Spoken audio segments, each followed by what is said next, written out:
European premiere of Evita. Hello and welcome to the most eagerly awaited film event of the year. Yes, we've got the hottest tickets in town for the European premiere of Evita the movie. Now, it's not every day that Madonna comes to town, but we will be talking exclusively to her later in the show. And her co-stars Antonio Banderas, Jonathan Pryce and Jimmy Nail will also be talking to us too. Plus, we'll be telling you everything you need to know about the making of one of the most talked about movies of the decade.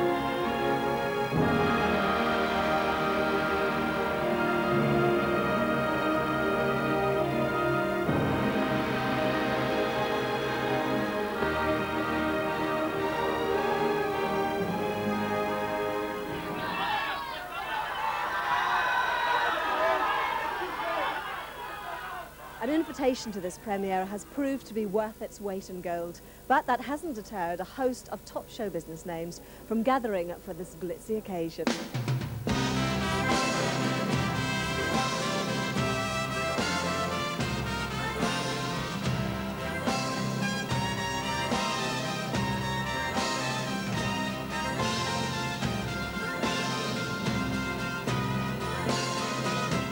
Are you a fan of Madonna's? I mean, have you mentioned Yes, I think her music's wonderful, and she's a fellow mum too now.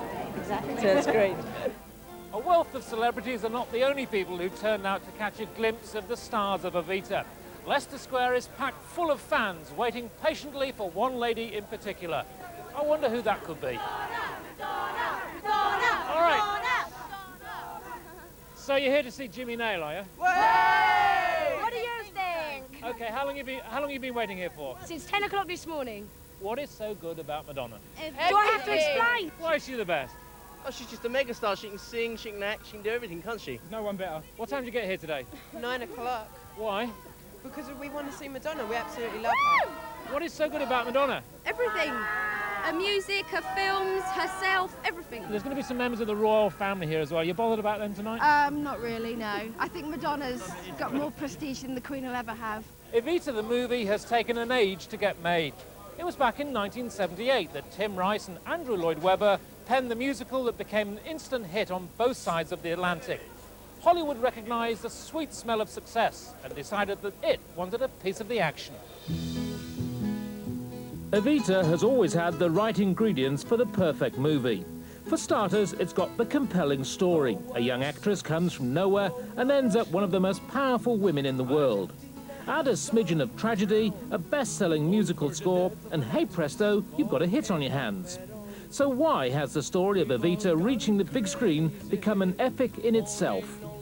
One of the main problems has been finding an actress with the right stuff to play Eva Peron. The search has taken on legendary proportions. One of the first names mooted was, of course, Elaine Paige, but the Hollywood honchos wanted an international film star. Rumours abounded that Olivia Newton-John, Liza Minnelli and Glenn Close were all in the running. Competition between the grand dames of Hollywood became so fierce that one lady went one step further. Meryl Streep took tango and singing lessons, but to no avail. She was pipped at the post by Michelle Pfeiffer, who then shocked everyone by refusing to film outside America. After 15 years, the producers were back to square one. Now, if that wasn't enough of a headache, who was going to play Che Guevara, or for that matter, Juan Perón? Parts that eventually went to Antonio Banderas and Jonathan Pryce. The answer is just about every star in Tinseltown. John Travolta, Sylvester Stallone and Meat Loaf all went for the part of Che. One director even pursued Elton John for the role of Juan Perón, but neither the director or Elton John stayed in the frame for long. One man who has lived through this entire saga is Robert Stigwood, an Australian music tycoon who's been on board as a producer since Evita first hit the West End stage. I've never, ever given up on it. Many people have, as you know, whether it's long history, but no. Overall, the sort of the highs and lows, you know, over the years, what was the most frustrating time for you? I think the last time round, before Alan, when I had Oliver Stone back on board, and he and Madonna fell out a few years back, and then I got them back together, and then Oliver's budget was impossible. We were running into 80 million, so I had to fire him for the second time. In your mind, was there anyone other than Madonna who could have played this film eventually? Perhaps, but I've stayed with Madonna for the last 5 years, and Antonio. I've had them both trained to sing the parts. Our wonderful musical supervisor, David Caddy, taught both Antonio and Madonna. And I must say they've been incredible to me, because it's like offering a present and not being able to deliver. But they've been incredibly loyal and stayed with me the last 5 years. So there you go, 18 years, 11 directors, and 101 stars later, Evita the movie has finally been made. Now, for the past 3 years, the one man who's been in the frame to play the part of the narrator Che is the incredibly sexy Antonio Banderas. For him, the fact that the film has finally been made is also a dream come true, as I found out when I met up with him earlier. Antonio, when did your great passion for Evita begin? In 1976, when I first heard the musical, and at the time I was putting money together for a couple of weeks just to buy the record, and I was fan of Under the Wear because of Jesus Christ Superstar, and so from that time I knew about this musical, and I knew all the music and wars and the political background and everything that is coming with it. And did you ever think at that point, this is a role I would just love to do, or was that kind of a million miles away from your thoughts? Yes, obviously I thought this is the kind of role that I would like to do, but at that time I couldn't even think that I was going to do that role, and specifically, you know, in a Hollywood production. This is, you know, no way. So were there moments then when you were making it, when you were kind of transported back to being that 19-year-old thinking, I can't believe I'm here doing it? Sometimes, especially at the recording time, when we were recording the album. I remember one day that Madonna and I, we went to the recording studio, and there was an orchestra there with, I don't know, 140 professors, and they started playing the waltz, and it was pretty emotional, a very special moment. Very scary too at the same time. Yes, it must have been very daunting actually having to sing with a great orchestra like that. It is. It's a challenge. The whole movie is a challenge. I mean, this is a very special movie. This is not a normal project, especially because we lost the tradition of musicals a long time ago. So we don't have the codes just to connect with the audience, or probably yes. I mean, this is the enigma of this movie. But that's at the same time what makes this movie completely special. I mean, you can pay, just put it that way, you just can pay $7 or whatever, you just go to the movie theater, you can close your eyes and you can have a wonderful concert, you know. But if you open your eyes, you are going to have the spectacularity and brought to us by Alan Parker, you know, which is very rich directing in terms of images. You are going to have two excellent British actors like Jonathan Pryce and Jimmy Nails. You're going to have probably the best Madonna you can get. And also an Spanish guy with a pretty strong accent, but you know, I think he's all right. I think it's fine. Oh, what an exit, that's how to go. When they're ringing your curtain down, demand to be buried like Eva Peron. It's quite a sunset, and good for the country in a roundabout way. We've made the front page of all the world's papers today. But who is this Santa Evita? But do you think people will be surprised by the sort of quality of your singing, which is fantastic, isn't it? Yeah, probably that's, yeah, I mean, yes, because I consider myself a musical guy, but I play piano, play guitar with myself, but I never did that publicly or professionally, exception of these two movies that you just mentioned. So, yes, it's going to be a surprise. I hope it's going to be a good surprise. I think it probably will. And of course, you sang publicly for Alan Parker when you first met him, didn't you? No, it's not true. I mean, there was a story, it's a confusing story about that, you know. I think I hum a little bit, but never I sang to him, and never the audience around, I mean, the people in other tables at that restaurant in Miami, they never perceived that. No, basically in that appointment we were talking about the possibility of using the icon of Che Guevara or not, and we decided finally, I mean, he decided, because he's the director, and we are not going to use the Guevara part of it, you know. We are going to make a narrator that is more neutral. Otherwise, this is going to become kind of corny, you know. And I think he was absolutely right with that decision. It was an extraordinary time for you professionally, but also personally. You got divorced, you got married, you were about to become a father for the first time. Right. How will you look back on this period? It was very strong, especially for the public projection of it. I mean, you can do these kind of things and they can be painful or not, or, you know, hopeful for your new life or having a baby, whatever. But when the whole thing is in the public eye in the way that it was, in my case, it's very difficult because it's a monster that you cannot control. There is a point of no return there. I mean, you are a journalist, but there are all the other journalists, they call themselves journalists, they are not. They are not. They are people who are just trying to make money with scandals and just pushing buttons that are not right. And they trespass completely the limits of the human condition. Yes, because you became virtually a prisoner when you were in London filming, certainly, didn't you? You could hardly go out because there was so many press about. I've been prisoner in London, in Argentina, in my own country. I had 20 paparazzi just waiting if I'm going to buy cigarettes that day or not.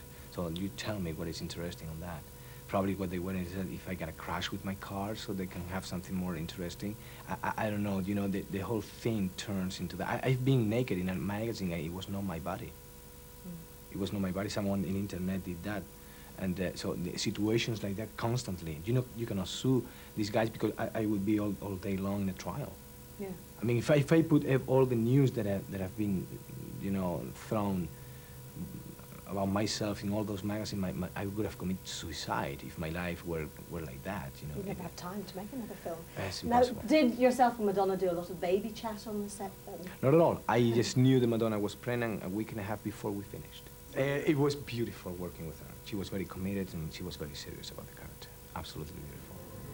The struggle to get Evita onto the big screen proved to be only half the battle. Once the director, cast and crew were all on board, they soon realised that the making of this movie was not going to be an easy task. In fact, you could say it was the beginning of a whole new drama. From Buenos Aires to Budapest via London. It took the 600-strong crew 84 days at a total cost of $60 million to tell this remarkable story.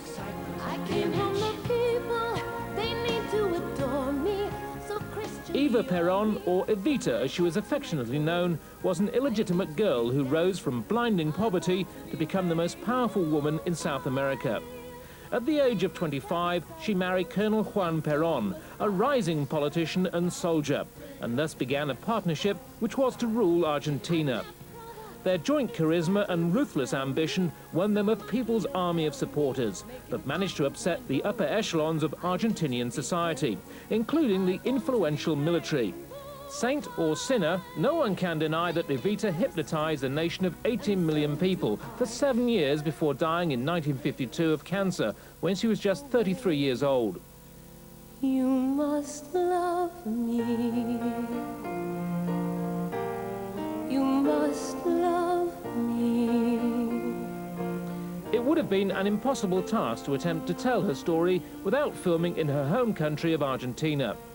One of the first problems came from loyal Perón supporters who objected to Madonna as the choice for their heroine. Then the director Alan Parker and the largely British crew were not particularly welcomed as feelings about the Falklands War still run high in Buenos Aires. So how on earth were they going to persuade the Argentinian president, Carlos Menem, to let them use the balcony of the famous Pink Palace for one of the most vital scenes in the movie? It took the powers of persuasion of one woman in particular. How important was that to the film? Because presumably you could have recreated that on a soundstage. We could have done, and except that I think that, well, the heart of the original piece, you know, the spirit of it, is Argentina, and then to be in Argentina, even if I could only be there for a few weeks, I knew that I had to get as much as I could out of it. And we were there longer than that, and it turned out, you know, first of all, they didn't want us to be there, and then they finally did want us to be there. And we captured the heart of the story there. So I think, although you could have replicated it on a soundstage, it would not have been as real. Sometimes for filmmakers, you need to smell the place before you can do something good, you know. You also took on the difficult task of wanting to make a sung-through musical. 2 hours, 10 minutes without any spoken word in there, everything's sung. Did you have any doubts that it might not work on cinema in 1996, 1997?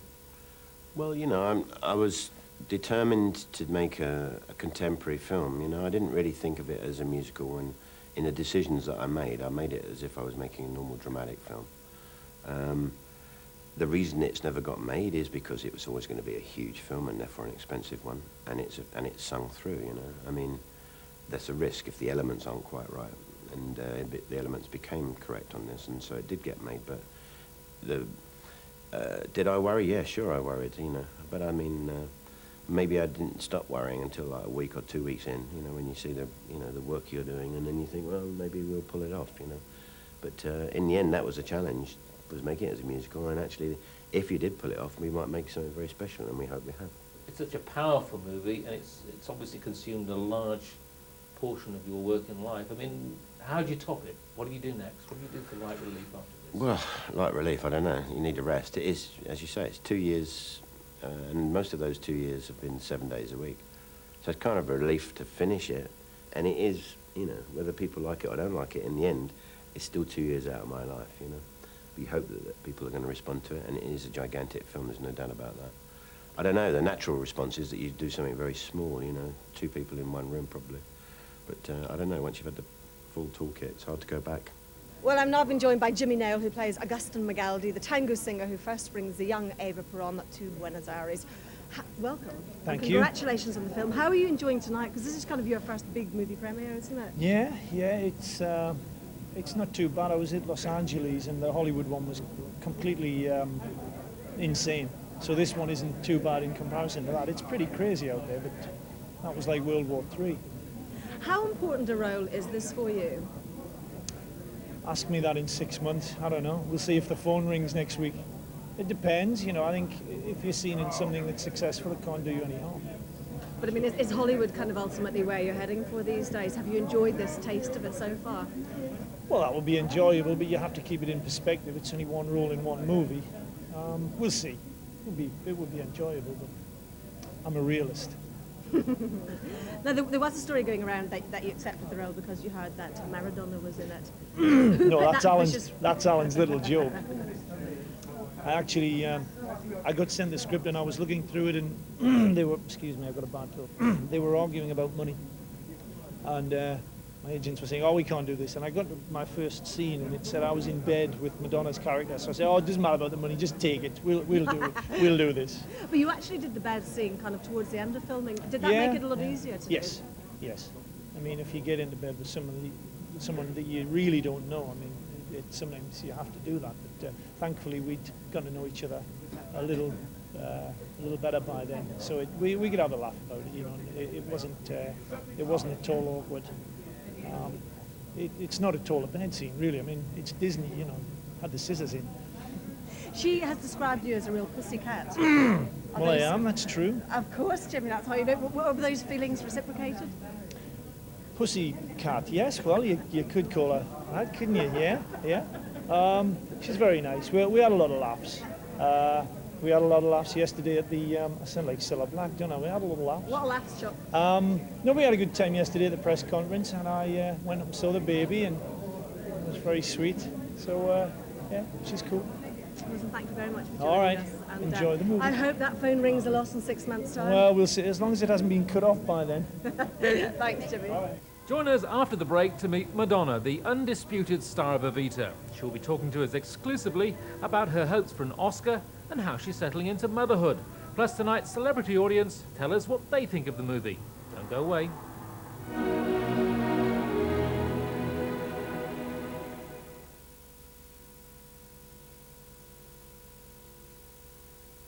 Ever get the feeling you've lived before?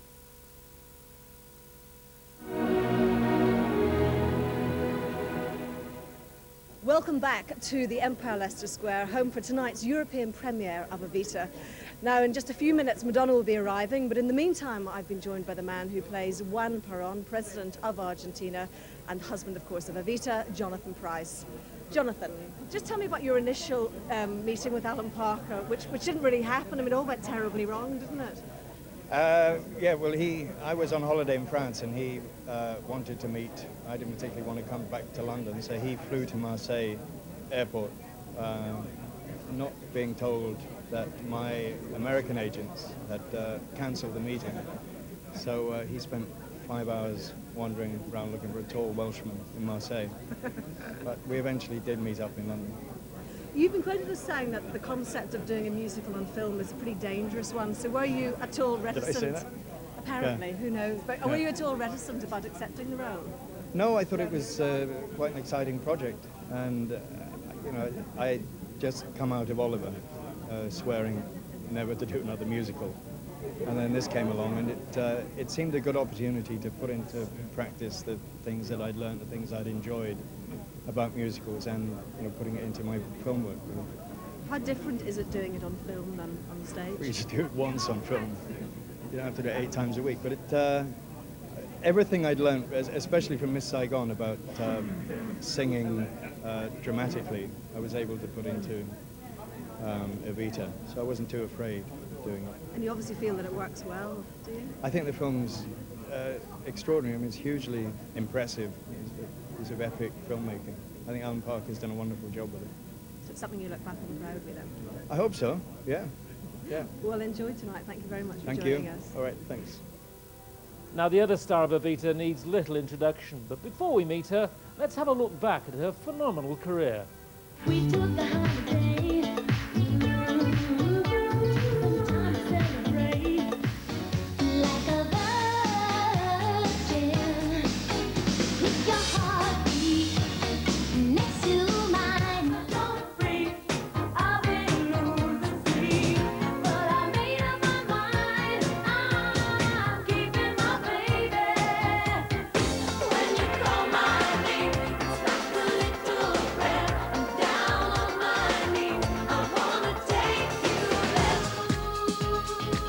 there. You got to. The word superstar seems to be fading in favor of icon, and Madonna is the icon of the last decade. Madonna burst onto the music scene 12 years ago, and since the release of her first single at the age of 25, she's had more top 10 hits than any other female artist. She's got a good voice. She's not one of our time's greatest vocalists like Barbra Streisand or Aretha Franklin, but she has a good enough voice, and she's always been smart enough to work with the best writers and producers for the job. I think we can tell with Madonna that she works damn hard. I mean, she really has a sort of working class work ethic, which I think is very important. I think that's come through a lot in her movie of Evita. And I think all of her music that she's done for us so far, she really works damn hard. She dances hard, she sings hard, and it comes through in her work. She has lived most of her life in the limelight, but then her life has been characterized by high drama. Her tempestuous marriage to Sean Penn lasted 4 years. She's dated the likes of Warren Beatty and openly promoted her gender-bender image, canoodling with the likes of Sandra Bernhard. Madonna knows how to play the fame game better than anyone else, and it's paid off. A recent estimate put her personal fortune at over $100 million. Spank me. Madonna has benefited from those who've gone before her, and she's been very smart in her deals. She's been particularly smart in setting up her own record company. Remember, she's making money out of Alanis Morissette, for example. She is a very canny woman, and she's canny as an artist and canny as a businesswoman. However, she's not infallible. Her film documentary, In Bed with Madonna, wasn't as widely acclaimed as she'd hoped, and her notoriously explicit book on sex was slated. I think her book Sex really put her career back a long way. I think a lot of people were just too upset by it. I think, yes, everybody's interested in sex, but maybe not as upfront as she's made it. I think other people have said that, but it's true. I think she really pushed it too far then, and I think a lot of people for 5 years really felt, ew, Madonna, maybe not. This used to be my playground. It seemed for a while that Madonna couldn't put her foot right. Audiences walked out of cinemas during screenings of Body of Evidence, and she further appalled American television viewers when she littered her appearance on The Letterman Show with the F word. Then, earlier this year, she fell victim to her own success when she became the target of a stalker. Now perhaps comes the biggest professional gamble, her role as Argentina's femme fatale. Don't cry for me, Argentina. I think this movie is a resurrection for her, if she's a success in it, which I hear she is. I think it's going to be the relaunch of Madonna, and bigger and better than she ever was before. We all need big, bright, shining stars, and she really is one. So who better to play the First Lady of Argentina than the First Lady of Pop? Don't cry for me, Argentina. The truth is I never left you. Madonna, welcome over here. Tonight's the big premiere. The film's been really well received by the critics, but rewind to when you first heard about that part. Why did you want to go after it? Because it's an excellent part for any actress. But you said, you've been quoted as saying many people see Eva Peron as either a saint or the reincarnation of Satan. That means I can definitely identify with her. What do you mean by that? Well, I think she's been, she is a myth at this point in our culture, and when anyone becomes a myth, it's very hard to know what's true and what isn't true, and suddenly you become this larger-than-life person who isn't really endowed with any human characteristics, and, well, I can certainly relate to that. Now, you wrote a long letter to Alan Parker. He says begging for the part. Did Yes. you find it unusual having to go through that process like, any aspiring actress? No, not at all. I expected it. There were a lot of actresses that wanted that part, and I was just one of them in a very long line. So. Did he take a lot of convincing? Well, I wrote him a letter, and then we had several meetings, and each time we met, I felt that I was closer than the last time we met, and then suddenly I had the part. You said also that you're the only person you thought who could have played the part. Because she was portrayed as either a saint or a sinner, and there was no in-between, I could certainly relate to that. So I felt that I could apply my own experiences in life in my portrayal of her. And I also felt that I could understand the passion that she felt when she was a young girl leaving a very small town, going to a big city, just determined to make something out of her life. I could certainly relate to that. Do you see the film as like a changing point in your career, going from being a pop icon to moving into movies? Yes, I do. I think, first of all, it was the first really good film that I've ever been in, and I really challenged myself as an actress and a singer. So both my singing and my acting careers, I think, will benefit from it. And I've made lots of records and been on tour many, many times. I think I'm a lot more interested in acting right now. But that doesn't mean I'm going to stop writing music and singing, because I love that too. So. But you also got this other little thing in your life as well, haven't you? Which Yes, came along very little thing. during the movie. Now, how's that changed the life of the sort of racy Madonna who's always out in town? Well, she's my first priority, so I don't think I will ever make another decision again without thinking about her. As an artist, I'm not sure. I think the things that interest me will change. I think that probably my songwriting will change. How, I don't know, because I haven't started working on that since I've been working on this movie. But I will always think about how everything I do will affect her. So I'm sure things will change. She's here with you now at the moment on this publicity tour. Yes. How do you work that into doing the interview? If you suddenly get the I call run saying- back and forth a lot.